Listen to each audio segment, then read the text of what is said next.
전도서 7장 15절에서 18절 말씀입니다.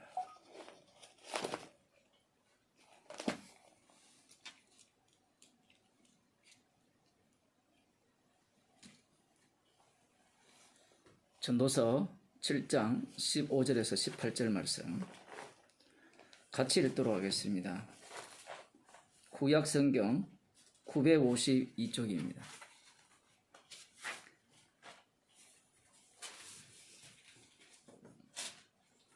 내가 내 헛된 날에 이 모든 일을 본즉 자기의 의로운 중에서 멸망하는 의인이 있고 자기의 악행 중에서 장수하는 악인이 있으니 지나치게 의인이 되지 말며 지나치게 지혜자도 되지 말라. 어찌하여 스스로 패망케 하겠느냐. 지나치게 악인이 되지 말며 우매자도 되지 말라. 어찌하여 기한 전에 죽으려느냐. 너는 이것을 잡으며 저것을 놓지 마는 것이 좋으니 하나님을 경외하는 자는 이 모든 일에서 벗어날 것임이니라. 아멘. 기도하시겠습니다. 하나님 아버지, 우리 인생들은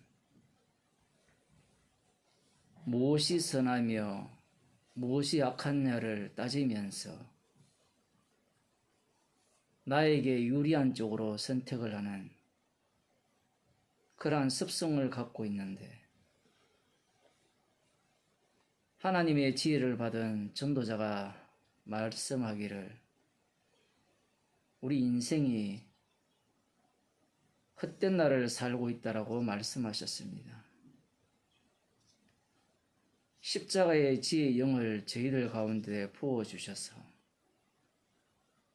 이 땅에 살아가는 것이 십자가 앞에서 모두 헛됨을 늘 발각당하는 그러한 인생이 될 수 있도록 우리들을 인도하여 주옵소서. 지혜 없는 자가 아니라 주께서 주신 지혜로 살아가는 지혜의 눈을 갖고 세상을 보는 주의 백성으로 살게 하여 주옵소서. 예수님 이름으로 기도드리옵나이다. 아멘. 하나님 말씀 누가복음 18장 31절에서 43절 말씀입니다. 제가 읽어드리도록 하겠습니다. 예수께서 열두 제자를 데리시고 이르시되 보라 우리가 예루살렘으로 올라가노니 선지자들로 기록된 모든 것이 인자에게 응하리라.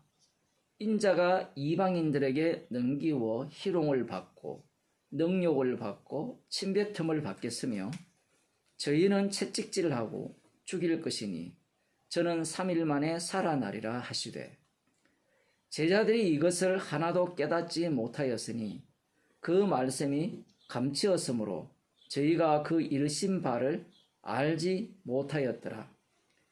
여리고에 가까이 오실 때에 한 소경이 길가에 앉아 구걸하다가 무리의 진함을 듣고 이 무슨 일이냐고 물은데 저희가 나사렛 예수께서 지나신다 하니 소경이 외쳐 가로되 다윗의 자손 예수여 나를 불쌍히 여기소서 하거늘 앞서가는 자들이 저를 꾸짖어 잠잠하라 하되 저가 더욱 심히 소리질러 다윗의 자손이여 나를 불쌍히 여기소서 하는지라. 예수께서 머물러 서서 명하여 데려오라 하셨더니 저가 가까이 오매 물어 가라사대 네게 무엇을 하여 주기를 원하느냐. 가로되 주여 보기를 원하나이다. 예수께서 저에게 이르시되 보아라 내 믿음이 너를 구원하였느니라 하시매 곧 보게 되어 하나님께 영광을 돌리며 예수를 쫓으니 백성이 다 이를 보고 하나님을 찬양하니라. 아멘. 누가복음 9장을 한번 보도록 하겠습니다. 예수님의 그 순환과 죽으심과 부활에 대한 예언의 말씀이 누가복음 9장에도 기록되어 있습니다. 누가복음에는 한 3차례 정도 기록되어 있는데 9장에 2번, 그 다음 이제 오늘 본문에 한 번 이렇게 기록되어 있는데 9장과 오늘 본문을 비교를 해보면 약간 차이가 납니다. 내용 면에 있어서 차이가 나고 순서 면에 있어서도 차이가 나요. 9장은 그 18절 이하를 보면 예수님께서 이제 따로 기도하실 때에 제자들을 불러서 질문을 합니다. 사람들이 나를 누구라고 하느냐? 이렇게 질문을 했어요. 예수님께서 죽은 자도 살리고 병자도 고치고 훌륭한 말씀을 많이 하시니까 사람들 나름대로 판단을 할 거 아니에요. 다 그래요. 뭐 목사가 되었던 누가 되었던 저 사람은 어떠한 사람이다. 다 각자 나름대로 평가를 내리고 판단을 합니다. 그렇게 할 수밖에 없는 게 인간이 신이기 때문에 그런 거예요. 예수님이 하신 일들과 그 능력들, 들은 말씀들을 근거로 하여서 사람들은 자신들이 평소에 품고 왔던, 살아왔던, 체화되어 있던, 이들은 이스라엘 백성들이니까 율법 속에서 살아왔잖아요. 그 율법에 근거해서 살아온 그 입장에서 예수님이 행하시는 능력과 그 다음 말씀과 그의 행동 하나하나를 근거로 해서 그를 판단을 합니다. 그래서 어떤 사람들은 뭐라고 이야기하는가 하면 세례요한이라 한다 이렇게 표현해요. 세례요한이 목 잘라 죽었는데 다시 살아나서 활동하는 분이다 이렇게 이야기를 해요. 그렇게 이야기할 때 사람들이 믿을까요? 안 믿을까요? 믿어요. 이만희를 믿잖아요. 자기가 보혜사라 그러고 자기가 세요한이라 그러면 사람들이 믿잖아요. 사람들은 그럴 수밖에 없습니다. 왜냐하면 자기가 믿고 싶은 대로 믿기 때문에 그래요. 그 다음 어떤 사람들은 뭐라고 하는가 하면 엘리야라 이렇게 이야기해요. 왜 엘리야냐라고 할 때는 엘리야가 기적들을 행했잖아요. 능력들을 행하고. 엘리야가 오시리라 했으니까 이분이 혹시 그 말라기에 예언한 그분이 아닐까 그렇게 생각을 하는 겁니다. 또 어떤 사람들은 옛 선지자 중에 하나가 살아났다 하나이다. 이 사람은 보는 관점이 조금 더 포괄적이죠. 선지자 중에 하나, 예수님이 하시는 능력과 하시는 말씀들을 들어보면 선지자들처럼 말을 한다. 그래서 선지자 중에 하나라 이렇게 그렇게 표현을 하는 겁니다. 그럴 때 이제 예수님이 그러면 너희는 나를 누구라 하느냐 이렇게 물었죠. 그러니까 베드로가 대답을 합니다. 하나님의 그리스도시니이다. 누구 말이 정답입니까? 여러분이 보기에는 누구의 말이 정답이에요? 한번 답변을 한번 해보세요. 제자들의 말이 정답입니까? 안 그러면 사람들의 말이 정답입니까? 우리 보통 이 본문을 볼 때, 이전에 제가 설교할 때도 뭐 그런 얘기를 했지만, 이 부분은 이야기를 안 했는데, 이들의 말들이 전부 다 정답이에요. 왜 그러냐? 그 이유가 뒷부분에 나옵니다. 왜 정답인가 하면요, 세례 요한이나 엘리야나 모든 선지자들이 누구에 대해서 증거했는가 하면 예수님에 대해서 증거를 했어요. 물론 세례 요한입니다. 죽은 세례 요한이 살아났습니다. 엘리야입니다. 선지자 중에 한 사람입니다. 라고 했을 때 그들의 답변은 엉터리죠. 하나님의 그리스도가 정답이에요. 정답. 근데 정답이 정답이냐라고 따져 들어가면 정답이 또 정답이 아니에요. 그래서 예수님께서 제자들에게 이런 말씀을 합니다. 사람들에게 말하지 말라는 거죠. 정답을 말했으면 지금 유대인들이 메시아를 기다리고 있잖아요. 하나님의 그리스도를 기다리고 있는 상황에서 이제 맞다. 네가 제대로 답변을 했구나. 그러면 이제부터 온 동네 돌아다니면서 내가 하나님의 그리스도라는 것을 그 사실을 전파해라. 그렇게 말씀하시는 것이 당연하지 않아요? 왜냐하면 마태복음 28장에 보면 땅끝까지 이르러 내 증인이 되라 했거든요. 아버지와 아들과 성령의 이름으로 세례를 주고 내가 너희에게 분부하여 가르쳐 지키게 하라 이렇게 가르쳤단 말이에요. 그런데 왜 여기에서는 말하지 말라 하는 겁니까? 많은 사람들은 이 본문과 그 본문이 서로 상충된다고 생각해요. 같은 이야기입니다. 왜 같은 이야기냐? 사람들이 생각하는 하나님의 그리스도나 세례 요한이나 엘리야나 선지자 중에 한 사람이라 이렇게 이야기를 할 때 그 모든 답변들은 누구를 위한 거냐라고 할 때는 자기를 위한 세례 요한, 자기를 위한 엘리야, 자기를 위한 선지자, 자기를 위한 하나님의 그리스도이기 때문에 옳은 고백을 했다 치더라도 그 옳은 고백 자체도 결국은 어디에 합류되는가 하면 저쪽에 합류돼요. 엉터리 고백에 합류되는 거예요. 예수님을 하나님의 그리스도로 하지 않고 죽은 세례 요한이 살아났다, 엘리야다, 선지자 중에 한 사람이다 이렇게 말하는 것과 같다 이야기예요. 성경이 이렇게 어려워요. 우리는 이미 스스로 판단자가 되어 있거든요. 선악과를 따먹었기 때문에. 그래서 성경을 통해서 정답을 찾아내려고 해요. 근데 성경은 정답을 안 줘요. 왜 정답을 안 주는가 하면요. 인간이라는 이 존재 자체가 정답을 주면 그 정답을 소유해버려요. 그래서 성경은 정답을 누가 소유하고 있는가 하면 주님이 소유하고 계세요. 십자가이신 주님이 계속해서 하늘 우편에 살아계셔서 그분이 소유해서 그 정답을 우리한테 성도에게 적용시켜가는 겁니다. 우리들은 이 예수님이 이런 말씀을 하시면 예수님 왜 사람들에게 말하지 말라고 합니까? 이 기쁜 소식, 메시아이신 그 당신을 우리가 널리 전해서 우리가 기다리던 그 메시아 왕국을 이 땅에 이루어지게 해야 되지 않습니까? 라는 생각을 갖는 거예요. 그래서 예수님이 이런 말씀을 하는 겁니다. 인자가 많은 고난을 받고 장로들과 대제사장들과 서기관들에게 버림받아 죽임을 당하고 제3일에 살아나야 하리라 하시고, 왜 경계하여 말하지 말라고 했는지 아시겠어요? 우리는 이걸 보면 이런 생각을 하잖아요. 인자가 많은 고난을 받고, 오늘 본문과 똑같습니다. 고난을 받고 장로들과 대제사장들과 서기관들에게 버림받아 죽임을 당하고 제3일에 살아나야 하리라. 이 말씀 때문에 경계한 거예요. 경계한다는 말은 어떤 의미인고 하면요. 예수님의 말씀을 우리들은 사람의 말로 듣는 거예요. 자꾸. 제가 우리 딸에게 이거 하지 마라고 하면 우리 딸은 어떤 생각을 갖는가 하면 지 마음대로 해요. 마음에 들면 하고 하기 싫으면 안 하죠. 근데 예수님의 말씀은 함부로 하고 안 하고의 문제에서 어떻게 돼 있어요? 벗어나 있어요. 절대 명령이에요. 절대 명령이라는 말은 경계하여 이르지 말라 했다는 것은 이 내용은 절대로 이르면 안 된다는 얘기를 담고 있는 거예요. 왜냐하면 이 십자가 사건이죠. 고난받고 버림받고 죽임당하고 부활한 이 사건은 사람이 들음으로 말미암아 깨달아지는 복음이 아니기 때문에 그래요. 십자가 지신 분이, 고난당한 분이 죽으시고 부활하셔서 성령을 보내주실 때에 성령 받은 당사자만 예수님을 뭐라고 고백할까요? 주는 그리스도시요 살아계신 하나님의 아들이십니다. 이렇게 고백할까요? 아니에요. 죄인입니다라고 이야기를 해요.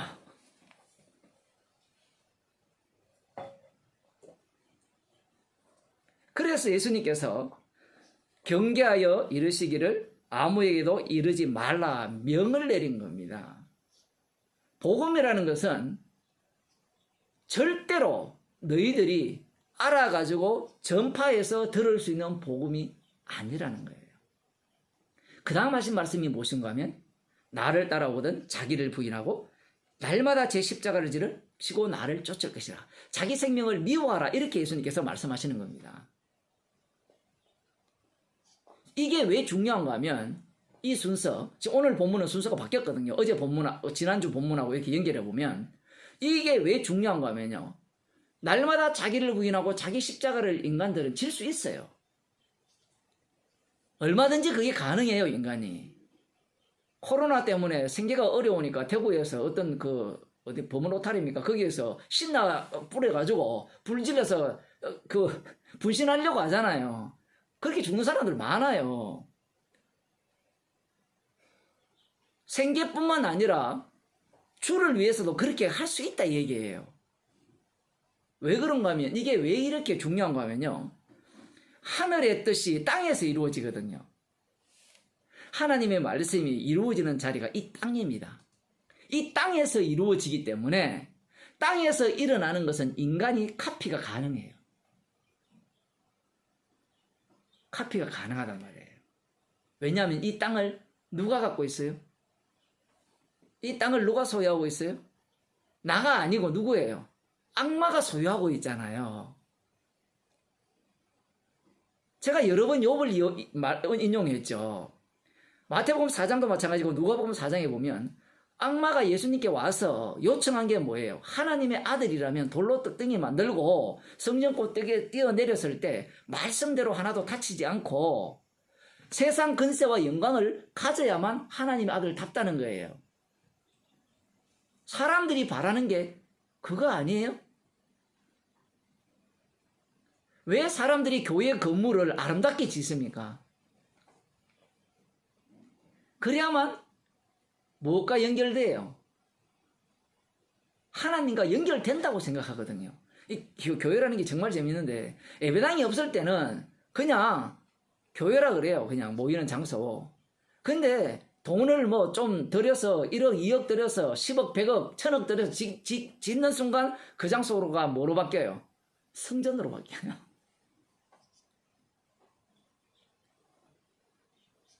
인간들은 지금 흉내를 내는데 명수거든요. 악마가 왜냐하면 하늘의 뜻이 땅에 이루어지기 때문에. 그래서 예수님께서 경계하여 명하여 이르기를 아무에게도 이르지 말라라고 하시는 거예요. 그러면서 자신의 고난과 죽음을 언급하시고 나를 따라오든 자기를 부인하고 자기 십자가를 지고 따르라 이렇게 말씀하셨습니다. 이게 첫 번째 나타난 거고 두 번째가 뭔가 하면 변화산이에요. 8일 후에 베드로와 요한이 이렇게 야고보를 데리고 감람산에 올라가셨죠. 변화산에 올라가서 예수님께서 영광스럽게 변했어요. 다니엘 7장에 나오는 인자 같은 모습으로 바뀐 겁니다. 그때 누가 나타나는가 하면 모세와 엘리야도 영광 중에 나타났어요. 영광 중에 나타났다는 말은 지금 이중적이에요. 그러니까 베드로와 요한이 올라가서 보는 그들이 보는 영광과 성령 받은 자 누가가 보는 영광이 달라요. 이런 게 진짜 어려운 거예요. 영광 중에 나타났다니까 그냥 우리는 문자적으로 베드로와 요한이 영광을 봤네. 그러니까 저그들이 보는 영광과 주님이 보는 영광이 달라요. 근데 모세와 엘리야가 와서 하는 이야기가 무슨 이야기인가 하면 장차 예수님께서 예루살렘에서 별세하실 것을 이야기를 나눠요. 여기에서 모세와 엘리야가 등장하죠. 앞부분에 그 18절 이하에서 예수님의 죽으심을 이야기할 때는 모세와 엘리야를 이야기를 안 했어요. 오늘 본문은 이 두 가지를 합쳐놨어요. 모세와 엘리야는 간단합니다. 모세 오경이잖아요. 그리고 엘리야는 선지자들의 대표죠. 그죠?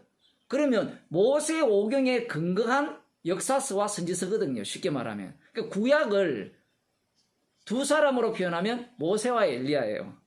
한 사람으로 표현하면 엘리야가 되고요. 또 다른 한 사람으로 표현하면 모세도 될 수 있어요. 왜냐하면 같은 이야기이기 때문에. 모든 것이 율법에서 나온 이야기이기 때문에. 그런데 예수님의 말씀이 진짜 독특하죠. 모세와 엘리야가 나타나서 예수님의 별세에 대해서 이야기를 해요.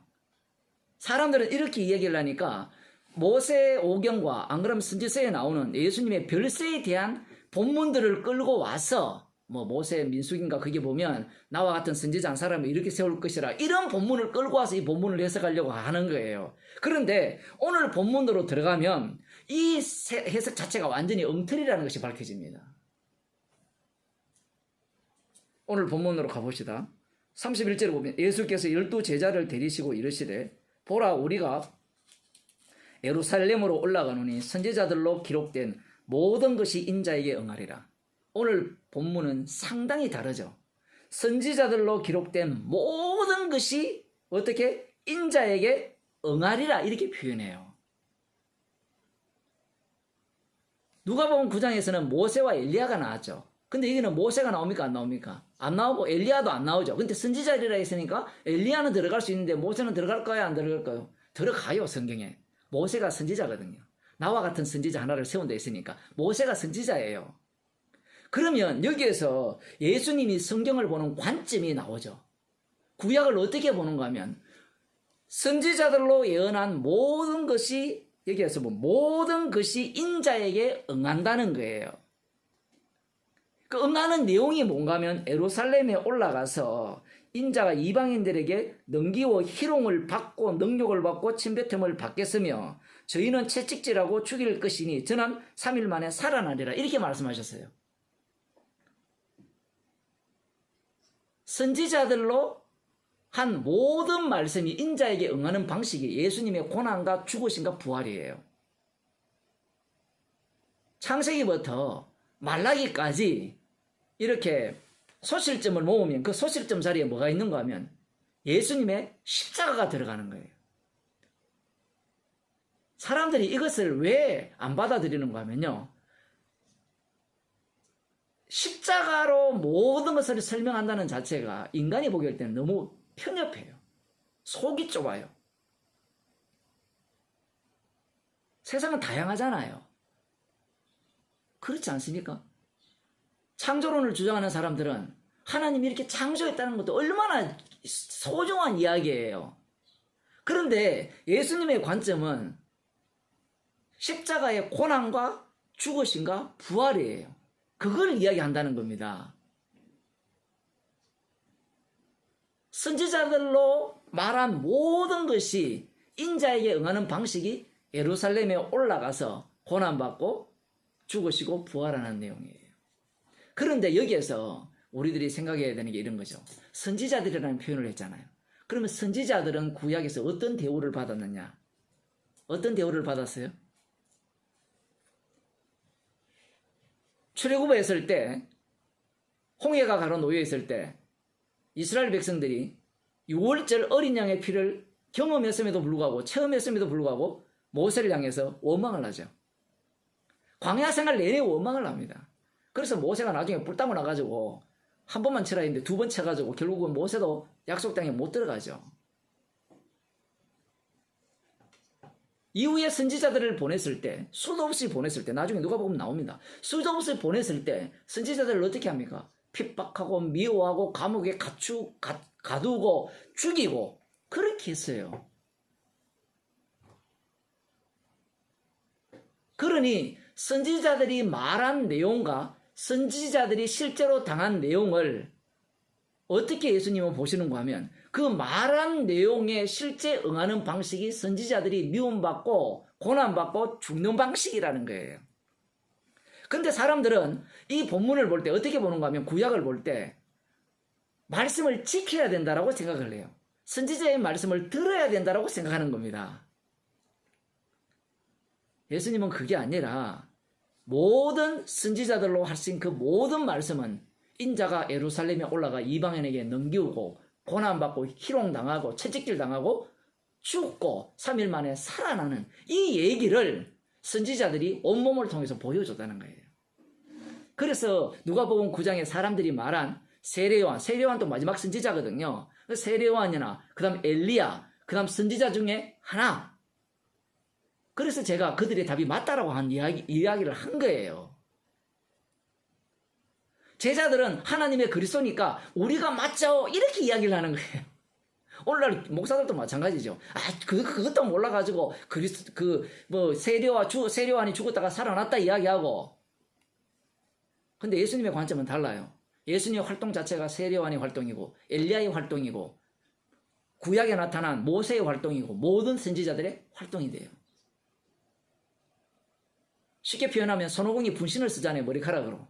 그 분신이라는 겁니다. 쉽게 말하면. 지금 예수님은 그 말씀을 하고 계신 거예요. 그래서 구약 전체를, 그 신구약 전체죠. 그 전체를 어디로 끌고 오는 거면 인자가 예루살렘에 올라가서 이방인들에게 넘기우고 희롱당하고 침뱉음 받고 채찍질 당하고 죽임 당하고 3일 만에 살아나는 내용을 예수님께서 이루신다는 겁니다. 이루신다고 표현이 참 어쩔 수 없는데 인간의 한계니까 이걸 보여주기 위해서 천지 창조부터 모세를 보냈고 율법을 주셨고 이스라엘을 택했고 선지자들을 보낸 거예요. 그런데 이스라엘 쪽 입장에서는 어떤 생각을 갖고 있는가 하면 하나님께서 세상을 만드시고 아브라함을 택하신 이유는 자기들을 구원하고 자기들을 중심으로 메시아 왕국을 건립하기 위해서 하나님께서 선지자들을 보냈다는 거예요. 당시의 선지자의 말을 듣지 않았지만 선지자들의 예언이 우리 가운데 이루어질 것이라는 그 기제를 갖고 있는 겁니다. 그런데 예수님은 뭐라고 해야 합니까? 내게 대해서 전한다죠. 요한복음 5장에 보면. 성경은 내게 대해서, 예수님에 대해서 전해요. 어떤 예수? 여기에 나오죠. 인자에게 응하는데 인자가 예루살렘에 올라가서, 즉 예루살렘 올라간다 되어 있으니까 예루살렘 올라가서 이방인들에게 넘기우고 희롱당하고 침뱉음 당하고 채찍질을 당하고 죽임 당하고 3일 만에 부활하는 그 내용으로 온 우주를, 이 블랙홀이죠, 여기에 다 끌어 넣어버리는 겁니다. 아니 코로나 때문에 지금 먹고 살기도 급한데 십자가가 밥 먹여줍니까? 뭐 십자가가 뭘 해줘요? 사는데 아무런 도움이 안 되잖아요. 아니 죽어봐야 영생을 받는 거 아닙니까 사람들이.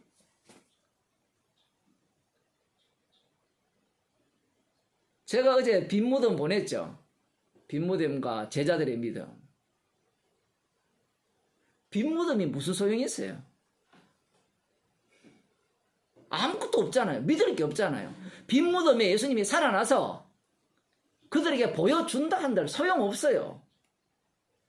왜냐하면 예수님이 말씀하셨잖아요. 아무에게도 이르지 말라는 겁니다. 왜? 이것은 내가 성령을 부어줄 때 어떻게? 하나님의 그리스도 앞에서 그분이 내 죄를, 세상 죄를 담당한 그 주님임을 고백해 하겠다는 게 주님의 취지예요.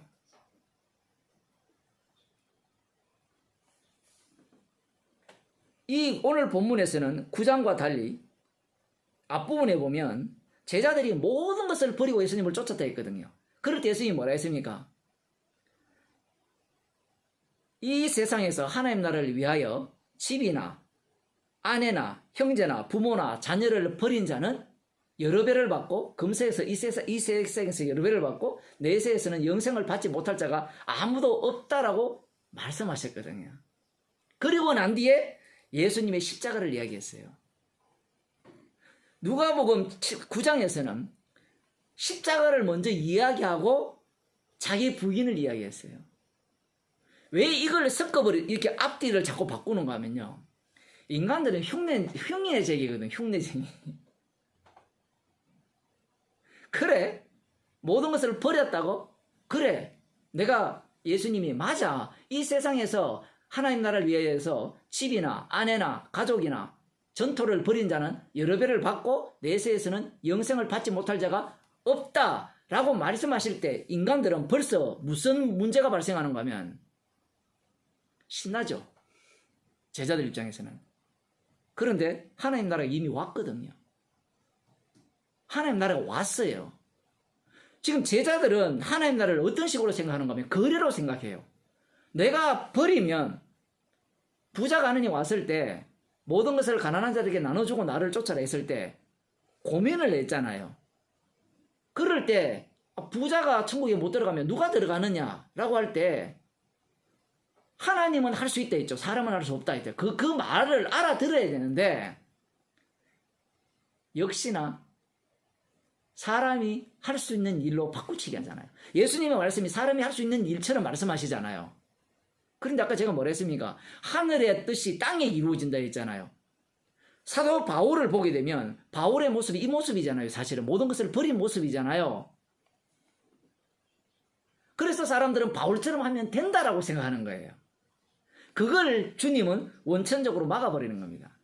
어떻게 막느냐? 다시 본문을 보면 31절, 예수께서 12 제자를 데리시고 이르시되 우리가 예루살렘으로 올라가느니 선지자들로 기록된 모든 것이 인자에게 응하리라. 인자가 이방인들에게 넘기고 희롱을 받고 능욕을 받고 침뱉음을 받으며, 자 여기에서 가장 중요한 내용이 뭔가 하면 이방인에게 넘기운다는 거예요. 그러면 이방인에게 넘기는 주체가 누구예요?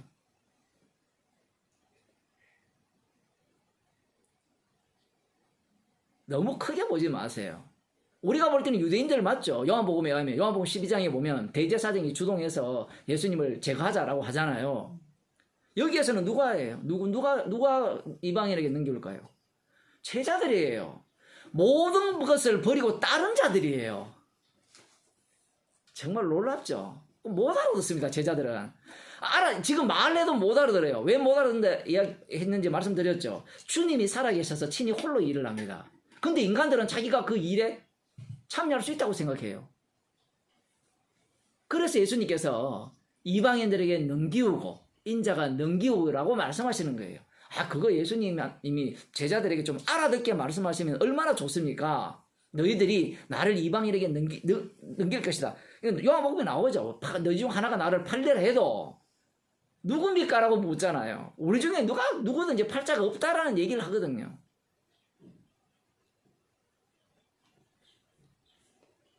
하나님 나라를 유업으로 받을 자, 영생을 받을 자, 너희들이 버려서 받을 자는 없다라는 겁니다.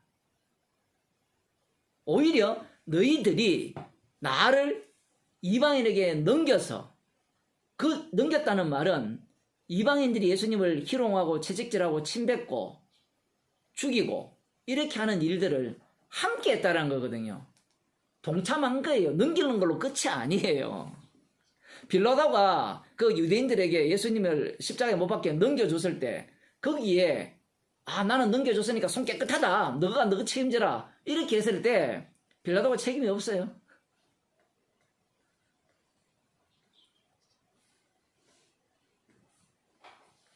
사람들은 그 아담 안에 있는 첫째 아담 안에 있는 자들은 천국을 자기의 행위를 통해서 들어갈 수 있다라고 생각을 하는 겁니다. 근데 예수님의 말씀은 모든 것을 버리고 나를 따랐다는 그 제자들 앞에 그래 하나님 나라를 위하여 집이나 전토나 아내나 자식이나 가족을 버린 자는 전토를 버린 자는 여러 배를 받는다. 그리고 내세의 영생을 얻지 못할 자가 없다라고 이렇게 말씀하심으로 말미암아 모든 인간을 어디로 끌고 들어옵니까? 말씀 속으로 다 집어넣어버리죠. 다 낚였어요. 이 미끼가 너무 좋은 미끼예요. 성령 받은 자만이 오늘 본문을 보면서 우리가 예수님을 십자가에 못 박아 죽였다라고 고백을 하는 겁니다. 성령 받은 자만이. 우리가 넘겼다는 거예요. 그분이 만유의 주님이라는 겁니다. 그 주도권이 우리한테 없어요. 유대인들은 끊임없이 하나님 나라를 자기 쪽에서 출발해서 자기 쪽에서 들어가려고 하는 겁니다. 그런데 그 자기로부터 출발한 그 모든 것들은 무엇과 관련되어 있는 거면 자기 욕망과 관련되어 있어요. 그래서 35절부터 봅시다. 34절에 보면 제자들이 이것을 하나도 깨닫지 못하였으니 이 말씀이 감치였으므로 저희가 그 이르신 바를 알지 못하였더라. 이렇게 이야기하니까 오늘날 우리 성경을 읽는 우리들은 알아요 이야기하죠. 난 알아요. 제자들은 몰랐지만 우리는 이 말씀에 대해서 알고 있습니다. 우리는 이 말씀을 지금 알아요. 이렇게 생각하거든요. 알기는 뭘 알아요? 몰라요. 무슨 말인가 하면 예수님이 십자가에 달려 죽으시고 부활하셔서 우리의 죄를 용서하셨습니다. 우리는 그걸 믿으면 구원 얻을 수 있겠네요. 이렇게 사람들이 생각을 하는 거예요. 그런데 천국의 비밀은 끝까지 비밀이에요. 왜 비밀인가 하면 소유권이 저쪽에 있기 때문에 그래요. 주님께 있기 때문에 그래요. 소유가. 하늘과 땅의 권세를 누구한테 줬어요? 십자가 지시고 부활하신 주님께 줬잖아요. 예수님께 주셨잖아요. 너희한테 준 거 아니잖아요. 죄 사하는 권세를 너희에게 준다. 병을 쫓아내는 권세를 준다라고 했을 때 그 준다라는 개념을 자꾸 우리는 소유권으로 생각하잖아요. 내가 소유할 수 있다. 제자들이 지금 예수님이 이렇게 말씀하셨으니까 감추었다 했죠. 숨기웠다라는 겁니다. 그러니까 못 깨닫는 거예요. 절대로 알 수 없어요. 지금도 마찬가지입니다. 말씀은 숨기었어요. 어떻게 숨기었는가? 그 내용을 봅시다. 그 뒤에 보면 이런 내용이 나옵니다. 여리고에 가까이 오실 때 한 소경이 길가에 앉아 구걸하다가 무리의 진함을 듣고 이 무슨 일이냐고 물으매 저희가 나사렛 예수께서 지나신다 하니 소경이 외쳐가로되 다윗의 자손 예수여 나를 불쌍히 여기소서 합니다. 소경이 구걸을 하다가 요란한 소리가 들리죠. 많은 사람들이 지나가는 소리가 들리니까 무슨 일이냐. 우리도 그렇잖아요. 사람들이 지나가면 괜히 이렇게 보잖아요. 이 동네에서는 사람들이 모인 곳에는 주로 뭐가 있어요? 사건이 있죠. 사건. 교통사고가 있든지 사람이 사고하든지 경찰이 와 있든지 물으니까 나사렛 예수가 지난다 하는 겁니다. 분명히 이 사람들은 나사렛 예수를 다윗의 자손이라고 이야기하지 않았어요. 왜 나사렛 예수라고 표현하는가 하면 예수라는 이름이 수도 없어요. 당시에. 우리도 그렇잖아요. 제 이름을 검색하면 옛날에 전화번호가 있었거든요. 공중전화 박스에 보면 이름 명부 다 있거든요. 찾아보면 같은 이름이 최소한 30개, 많은 거는 200개, 300개. 수도 없어요. 그래서 예수는 예수인데 어느 동네 출신 예수냐라고 할 때는 나사렛 예수. 마리아도 막달라 마리아라고 표현하잖아요. 막달라가 성이 아니고 지역 이름이거든요. 아리마대 요셉도 마찬가지죠. 아리마대 사람 요셉이거든요. 그 요셉이라는 이름이 워낙 많으니까 우리 어릴 때 보면 시집 온 사람을 무슨 댁 이렇게 표현하잖아요. 그 동네에서 온 사람을 이야기하거든요. 우실에서 왔으면 우실댁. 뭐 이런 표현을 하면서 이렇게 분별을 하는데 어쨌든 지금 이 사람들이 나사렛 예수라고 하니까 이 소경이 뭐라고 이야기하는가 하면 다윗의 자손 예수여 나를 불쌍히 해주소서 이렇게 외칩니다. 문자적으로 보면 굉장한 믿음이잖아요. 예수님이 다윗의 자손으로 오신 분 맞죠? 메시아로 오신 분 맞아요. 이분이 왕인 건 맞아요. 그런데 이 다윗의 자손을 이 소경 입장에서는 어떻게 이해하고 있느냐 이겁니다. 어떻게 이해하고 있는 거예요? 말씀대로 이해를 하고 있어요. 왜냐하면 눈먼 자가 기름 부음이 내게 임하시면 이사야 61장에 보면 눈먼 자가 눈을 뜬다 했거든요. 소경이 눈을 뜨고 저는 절름발이가 걷는다 이렇게 되어 있단 말이에요. 다윗의 자손이 오면 그러면 멀쩡한 사람은 다윗의 자손이 소용이 있습니까 없습니까? 멀쩡한 사람은 달리 해석하겠죠. 지금 이 소경이 오니까 사람들이 시끄럽다고 막 꾸짖어요. 어린아이가 오니까 제자들이 꾸짖듯이 지금 똑같아 칼코만입니다. 왜 꾸짖을까요? 꾸짖는 자 입장에서는 네가 지금 따르는 무리들은 모두가 다 정상일까요? 비정상일까요? 정상인들이에요. 거지 주제에 그것도 눈이 안 보이는 주제에 우리끼리 모임을 하겠다는데 네가 들어올 자리가 아니라는 거예요. 그러자 이 사람이 더 소리 지릅니다.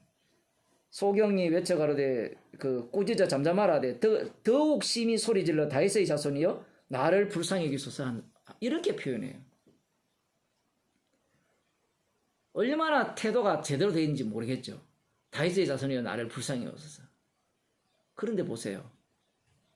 만일에 우리가 소경으로서 거지라면 예수님이 죽은 자 살렸거든요. 병자도 고쳤어요. 그러면 그분을 어떤 분으로 보겠어요? 오실 바로 정도령. 내가 바로 재림 예수. 이렇게 안 보겠어요? 신천지 애들이 왜 젊은 애들이 엄청난 많은 애들이 거기에 들어가느냐. 거기에 대해서 뭐 조사를 내가지고 뭐 나온 애들 이야기를 하는데 거기에는 무엇이 있는가 하면요. 이런 그 언론에 나왔죠. 신천지에는 아무리 못나도 여잔데 못생겨도 거기에서는 인정을 받더라는 거예요. 인간에게 인정 욕구가 있잖아요. 이 정말 재밌는 표현입니다. 나를 인정해 준다면 이만희가 되었든 이만희 할배가 되었든 나는 그를 얼마든지 하나님의 대언자라고 보겠다는 거예요. 뭐 이슬람교도 마찬가지고 모든 종교가 다 그래요. 기독교도 마찬가지죠. 예수님이 나를 건강하게 해주고 우리 집을 잘 살게 해주고 죽어서는 천국 가게 해준다면 얼마든지 믿겠다는 겁니다. 어떤 그 가수가 나 예수 믿는데 우리 집은 제사 지낸다는 거예요. 무슨 말이에요? 예수 중심이 아니라 누구 중심이에요? 지 중심이에요. 예수 당신이 우리 집의 질서와 우리 집의 평화와 우리 집의 안녕을 위해서 들어와야 되지 어디 감히 우리의 가정을 깨려고 해? 이렇게 이야기하는 거예요.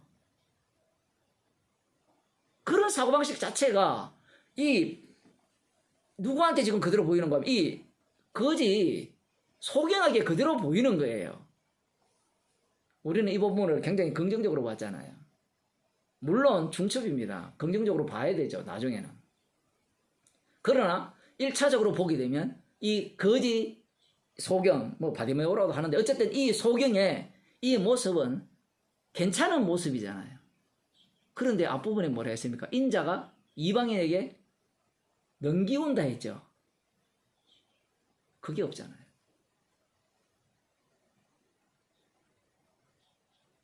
그게 없잖아요. 예수님께서 보세요. 이렇게 얘기합니다. 예수께서 머물러 서서 명하여 데려오라 하셨더니 저가 가까이 오매 물어 가라사대 네가 무엇을 해 주기를 원하느냐 가로되 주여 보기를 원하나이다. 예수께서 저에게 이르시되 보아라 네 믿음이 너를 구원하였다. 이 구원하였다라는 표현이 여러 가지 표현이 있거든요. 깨끗하게 되었다. 고침을 받았다. 이런 의미도 있어요. 역시 중첩입니다. 소경의 소원이 뭐였어요? 보는 것밖에 없잖아요. 십자가와 무슨 상관이 있습니까 이게? 예수님이 뭐라 했어요? 오른 눈이 범하거든 눈 빼버리라 했죠.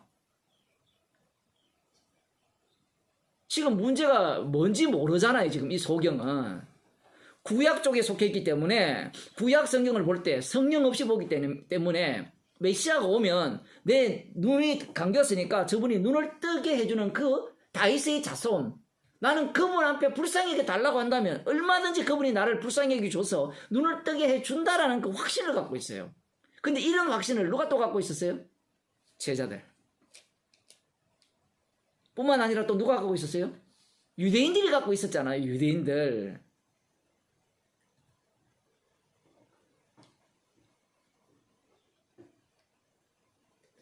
예수님이 이렇게 말씀하십니다. 네 믿음이 너를 구원했다. 이렇게 얘기하니까 사람들은 이 본문 때문에 완전히 전부 구원파가 여기서 나오잖아요. 믿음이 나를 구원한다는 거예요. 내 믿음이. 이 사람 믿음 뭐예요? 병 낫게 해주겠다는 믿음이잖아요. 당신을 다윗의 자손이니까 당신이 말만 하면 내 눈을 뜨게 해줄 수 있습니다. 믿습니다. 여기는 뭐가 없어요? 죽으심이 없잖아요. 예수님의 죽으심이. 이 사람이 만일에 성령을 받게 되어서 이 본문을 본다 칩시다. 지금 그렇게 봐야 되니까. 그렇게 보게 되면 이 거짓 소경의 믿음은 진짜입니까? 가짜입니까? 가짜가 돼요. 이 믿음이 누구를 죽입니까? 예수님을 십자가에 못 박아 죽인다니까요. 이방인에게 넘겨준다니까. 이방인에게.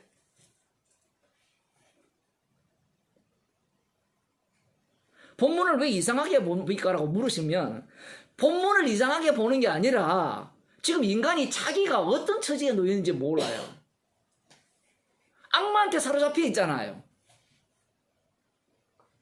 다윗의 자손 예수여 나사렛 예수 나를 불쌍히 여기소서 하니까 야, 이 사람 고백 진짜 제대로 됐네. 이 사람 믿음 제대로 있네. 이렇게 접근하잖아요. 벌써. 그러면 앞부분에 말씀하신 인자가 예루살렘에 올라가서 이방인에게 넘기오고 희롱당하고 침뱉음 당하고 채찍질 당하고 죽어서 3일 만에 부활하는 그 얘기가 왜 필요합니까? 예수님의 죽으심이 사망에서 생명으로 옮기는 거죠. 죄 용서하는 거잖아요. 병 고치는 겁니까? 예수님의 죽음이? 인간들은 병 고치는 게 소중해요. 귀하죠. 그런데 예수님은 하나님 나라에 들어가려면 눈 빼고 가는 게 더 낫다 하죠. 하나님 나라를 이야기할 때. 인간들이 볼 때는 그걸 이해를 못해요. 왜냐하면 천국이라는 곳은 내 몸이 온전하고 건강하고 괜찮게 가는 곳이라 생각하잖아요. 그런데 주님 쪽에서의 천국은 눈 빼고 와라. 눈 빼고 와서 천국이 어떤가를 보여주는 자가 되어라. 그게 천국이에요. 아들이 만드신 천국. 나를 위한 천국이 아니라는 겁니다. 이미 성경을 보면서 나를 위한 천국이라는 것을 확정해 놓고 보기 때문에 본문을 볼 때 문자대로 봐야 된다는 거예요. 문자대로 보니까 성경을 읽는 방식이 전부 소설책 읽듯이 읽죠. 소설책의 특징이 뭐예요? 까미의 이방인이라는 그 책에 보면 주인공 메로소가 등장하잖아요. 그 사람이 왜 사형당합니까? 태양이 너무 뜨거워서 권총을 맡겨뒀다가 저쪽에서 자기를 공격해 오니까 총을 쏴버린 거죠. 그러면 우리는 어떻게 생각하는가 하면, 그렇게 안 하려면 친구가 아무리 그 총을 갖고 아랍 누굽니까? 여자의 그 친구들을 위협받을 때 죽일까 싶어서 자기가 총 보관해두면 안 된다 이렇게 생각하잖아요. 모든 걸 교훈으로 생각하는 거예요. 디모데전서 3장 16절입니까? 거기에 보면 모든 성경은 하나님의 후서 3장 16절이죠. 모든 성경은 하나님의 감동으로 된 것으로 교훈과 책망과 바르게 함과 의로 교육하기에 유익하다 이렇게 이야기하니까 사람들은 성경은 교훈적이다. 그래서 이 누가복음을 볼 때도 교훈적으로 봐야 된다. 이렇게 들어가는 거예요. 잘못된 걸 자꾸 시정하려고 하는 거예요. 그런데 디모데후서 3장 16절의 핵심이 뭐예요? 하나님의 감동이죠. 감동이라는 말은 그 사람을 처음 만들었을 때 하나님이 생기를 불어넣었잖아요. 그 방식이에요. 말씀 속에 하나님이 입김을 불어넣은 거예요. 그러면 말씀이 살아서 활동한다는 거예요. 그러면 교훈이 되겠어요? 교훈이라는 말을 할 수밖에 없는 게 인간의 언어를 사용하기 때문에 교훈의 언어를 쓰는 겁니다. 교훈이라고 이야기할 때는 우리 쪽에서 쓸 때는 내가 들어서 바꿔야 된다. 내가 주체가 되어서 그렇게 해야 된다. 이렇게 생각을 하지만 주님 쪽에서 교훈을 쓸 때는 거꾸로죠. 너희는 안 된다 이야기입니다. 그럼 누가 하시는 거예요? 주님이 하신다는 이야기예요. 왜냐하면 모세와 선지자, 모든 선지자들의 모든 말한 것이 응하는 방식이 뭐예요? 인자에게 응하는 방식이 이방인에게 넘기우고 고난받고 죽고 3일 만에 부활하는 내용을 담고 있잖아요. 그 말은 예수님이 죽으셨다는 말은 모든 인간은 어떤 인간이란 말이에요? 죄인이라는 말이에요. 지옥가에 마땅하다는 말입니다. 그래서 보세요. 네 믿음이 너를 구원하느니라 딱 이야기를 하니까 그들의 본색이 나옵니다. 이 거짓 소경의 본색. 곧 보게 되어 하나님께 영광을 돌리며 예수를 쫓으니. 독특하죠. 하나님께 영광을 돌렸어요. 예수님은 아들을 영화롭게 하는 것이 아버지를 영화롭게 해요. 이 사람이 진짜 성령을 받게 되면 어떤 태도가 나오는가 하면 하나님께 영광을 안 돌립니다. 어떻게 돼요? 예수님 앞에 나는 죄인입니다. 이렇게 나오죠. 하나님께 영광 돌리는 게 뭐가 잘못됐느냐? 지금 유대인들은 하나님을 믿고 있어요. 하나님께 영광은 방금 표현했잖아요. 모든 선지자들이 한 말이 인자에 응하는 방식이 인자의 죽음이잖아요. 인자의 죽음, 그 죽음 속에서 하나님께 영광이 되는 겁니다. 십자가에 달려 죽으시면 아버지께 영광이 돼요. 여기에 십자가에 죽으심이 어디 있어요? 이야, 하나님의 능력으로, 창조주의 능력으로 나를 고쳤네. 하나님 영광 받아옵소서. 이렇게 나오는 거예요. 근데 그런 모습이 다 우리가 갖고 있는 사고방식이잖아요. 코로나 이 전염병, 경제가 완전히 이렇게 어려워지고 먹고 살기도 힘들 때 주님은 나를 이렇게 먹여 살려더라. 하나님 영광 받아옵소서. 그 얘기는 누구나 다 할 수 있어요. 그 하나님 우상입니다. 지금 이 거짓을 통해서 드러내는 방식이 그거예요. 그러면서 그 밑에 깔려있는, 그래서 십자가를 경유해서 나오는 진짜 하나님의 영광을 지금 예수님께서 드러내는 겁니다. 왜냐하면 뒤에 보세요. 백성이 다 이를 보고 하나님께 영광을 하나님을 찬양하더라 이래 나오잖아요. 이런 이야기는 구약적 이야기죠. 구약에 보면 홍해에서 우리를 건져내셨고 애굽에서 건져내신 여호와를 찬양하잖아요. 그런 사고방식 속에 이들이 매여 있는 겁니다. 그런데 그런 어떤 사고방식이 모든 이방인들, 지금 우리들도 그런 사고방식을 갖고 있는 거예요. 하나님께 영광 돌립니다. 하나님 영광 받으소서. 어떨 때? 내가 안 아플 때, 아프다가 나았을 때, 전염병에 안 걸렸을 때, 남들은 다 굶어 죽을 지경인데 굶어 죽는 사람은 아직 없어요. 워낙 잘 살다가 경기가 어려워지니까 못 사니까 힘든데, 물론 뭐 그런 사람도 있긴 있겠죠. 굶어 죽게 되면 사회복지가 잘 돼 있어서 다 줍니다. 문제는 뭐예요? 자기가 이미 갖고 있는 신 자체가, 예수님이라는 그 신 자체가 모든 선지자들로 말한 것을 응하는 그분이 아니라 병 고쳐주고 현재의 필요를 채워주는 그분을 신으로 믿기 때문에 그렇게 생각하는 거예요. 그러니 이 죄를 용서했다는 것이 별로 안 기뻐요. 사람들이 이 본문을 보면서 어디에 주목합니까? 네 믿음이 너를 구원했다라고 하니까, 여러분 아픈 데 있습니까? 믿으세요. 보세요. 이 소경 거지 보세요. 믿으니까 구원받았지 않습니까? 그 구원 속에는 두 가지가 들어있어요. 어떤 구원? 육적 구원도 있고 영적 구원이 다 들어있습니다. 믿어서 일어나오잖아요. 그러니 사람들이 끔뻑 가잖아요. 차라리 육적 구원이다 하면 저놈 사기꾼이라 이야기할 건데, 거기 영적 구원까지 다 집어넣어서 얘기를 하니까, 야, 정말 바르게 말씀 전하네, 훌륭하게 전하네. 근데 보세요. 영광을 하나님께 돌렸잖아요. 아들을 영화롭게 하는 것이 아버지를 영화롭게 하는 거예요. 하나님을 영광스럽게 하는 유일한 방식은 예수 그리스도께서 십자가에 달려 죽으신 그뿐입니다. 그래서 그 죽으심을 증거하는 자가 하나님께 영광을 돌리는 자예요. 그러면 이 사람이 구원을 받았다면, 다윗의 자손 예수여 나를 불쌍히 여기소서, 이 태도 자체가 예수님을 십자가에 못 박은 그러한 죄의 모습이군요 라고 고백하게 되는 거예요.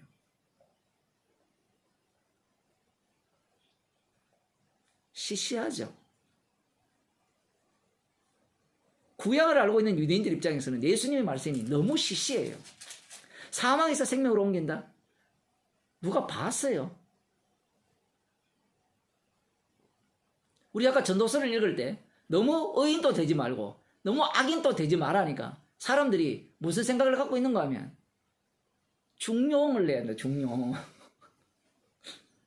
인간은 그 두 가지 속에서 벗어날 수가 없어요. 밸런스 인간 못 맞춥니다. 그래서 아예 노골적으로 말하잖아요. 헛된 생활을 산다고요.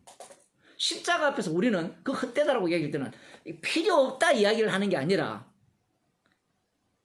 한번 보세요. 이 거지 소경이 평생을 거지로 살았다면, 소경으로 살았다면 그 속에 축적된 게 뭐예요? 그게 뭐 의로운 일도 있을 수도 있고 악한 일도 있을 수도 있을 거 아니에요. 그럼 전체로 모아놓으면 예수님 앞에 드러났을 때는 뭐밖에 안 나옵니까? 죄밖에 안 나오는 거예요. 보는 것이 소원입니다. 구약이 약속한 메시아가 드디어 오셨네요. 저를 보게 하옵소서, 불쌍히 오소서. 이 다윗의 자손이 이걸 할 줄 믿습니다. 이것밖에 안 나오는 겁니다. 이 인간의 본 모습이에요. 오늘도 말씀 앞에 우리는 예수님의 죽으심을 배우는 겁니다. 그 앞에서 우리가 어떤 죄인인가가 드러나는 거예요. 그래서 그 죄인을 드러내는 모습이 무엇이냐라고 이야기를 하면 모든 것을 버리고 주를 쫓는 모습이에요.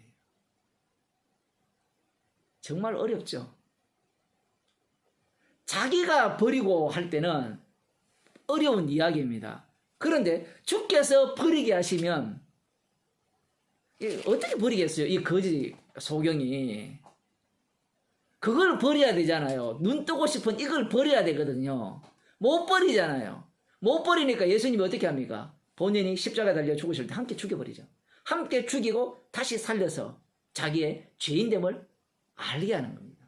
그래서 하나님께 영광을 돌리는 것이 아니라 십자가 외에는 자랑할 것이 없는 자로 탈바꾸면 되죠. 그게 십자가의 위력입니다. 그 십자가를 증거하기 위해서 이 소경은 소경으로서 거지로서 살아왔던 거예요. 이걸 그대로 우리한테 적용시키면 우리의 인생도 마찬가지죠.